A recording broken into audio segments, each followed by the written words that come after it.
I'm surprised I like Super Mario Odyssey even nearly as much as I do. Mario is a delicate thing, and rules have been put in place to make sure it never goes wrong. It seems that since Sunshine turned out to be such a mess, the series has flinched in shock and become much more conservative in its design. Any strange new idea would need to be justified with incredible conviction. It's this new strict school of thought that dug the series out from attempting to recreate Mario 64's lightning in a bottle impact and brought us Super Mario Galaxy, a game that worked with the series' fundamental tenets and brought that focus into a 3D design that really complemented it. We were on the right path from there, and people who begged for a new 64 were misguided. Odyssey is a massive point in their favour, and a game that makes me look like a fucking moron for arguing against it. Odyssey isn't about linear paced design. I mean, it's here, but so is everything else. Odyssey is about fun and freedom and experimentation, and it's underpinned by a game that's so solid and polished you never feel like you're being guided towards the next thrilling moment. You feel like you're making your own fun. Odyssey is silly and it encourages its audience. There's a photo mode that you can tweet from and an unlockable Waluigi outfit. Nintendo aren't attempting to steer away from how the internet views the series anymore. They're encouraging you to find what excites you about Mario and letting you play around with that. That also means there's tons in here for people like me, who were entirely happy with the more grounded, no-frills platforming of 3D world. Odyssey is every bit as much a platformer as it is a free-roaming adventure. The moveset is the most delicate and diverse in the series. This makes those linear, action-heavy sequences more fun than they've ever been. But Cappy's a big thing. Flood has never seemed worse. I love Cappy! Cappy's a funny wee hat! You can throw him like a frisbee, and if he lands on somebody's head you can control him. Like someone like a Koopa Trooper, or a Hammer Brother, or even a 20-foot tall T-Rex. And you get to do all the things they do, and it's terrific! Cappy also lets you jump on him while he's in mid-air, so you can do longer jumps, and he can grab coins for you too. He's very adaptable, and I really like him. He's such a great addition to your moveset. So the foundation is the strongest Mario has ever been. That's fine. The thing that really sets Odyssey apart from other games is your progression. You're exploring and uncovering power moons. That could mean doing a big platforming bit or fighting a boss, but it could also mean driving a remote control car or having a chat with a lonely stranger. Odyssey takes delight in surprising you every chance it can, which only makes the experience of exploring more exciting, interesting and rewarding.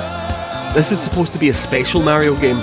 The reason that today's young players will grow up with a deep affection for video games and a giant celebration of everything that's come before it for older fans.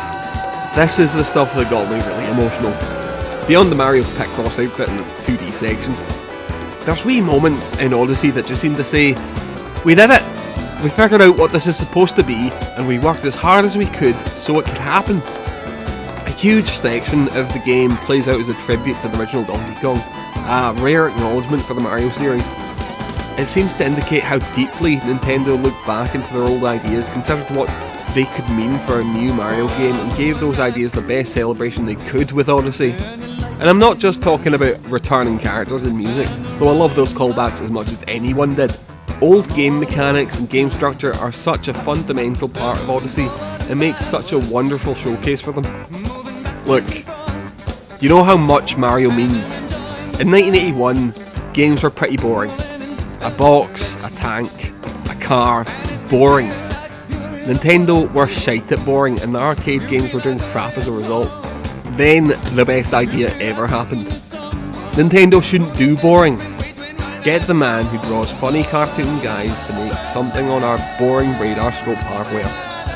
Shigeru Miyamoto drew a funny wee guy in a game, and suddenly games had a face. They had charm and warmth and personality. Mario is all that. And over 35 years later, the guy who drew the funny cartoons is still one of the most exciting and influential figures in the video game industry, and Nintendo are its most iconic company. Mario is video games, and if video games are important, the Mario game that does the best job of celebrating all of Mario is the most important video game. That's what I felt as Pauline stepped onto stage to sing about how much we all love Mario. And I cried. I cried at a silly song about a daft wee cartoon man who jumps about and grabs coins. It was the weight of all the history and love in video games, a thing I love more than just about anything, all culminating in this big, wonderful moment in this big, wonderful game. And then that moment was outdone by the game's ending.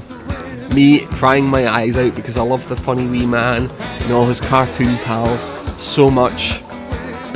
I can't tell you how big a deal Super Mario Odyssey is to me. I can't expect anyone to get even a fraction as much emotion out of the experience as I did. I can tell you, it was really bloody hard not making it my Game of the Year. We might never see this done better again. Super Mario Odyssey is incredible, and I'll never forget it.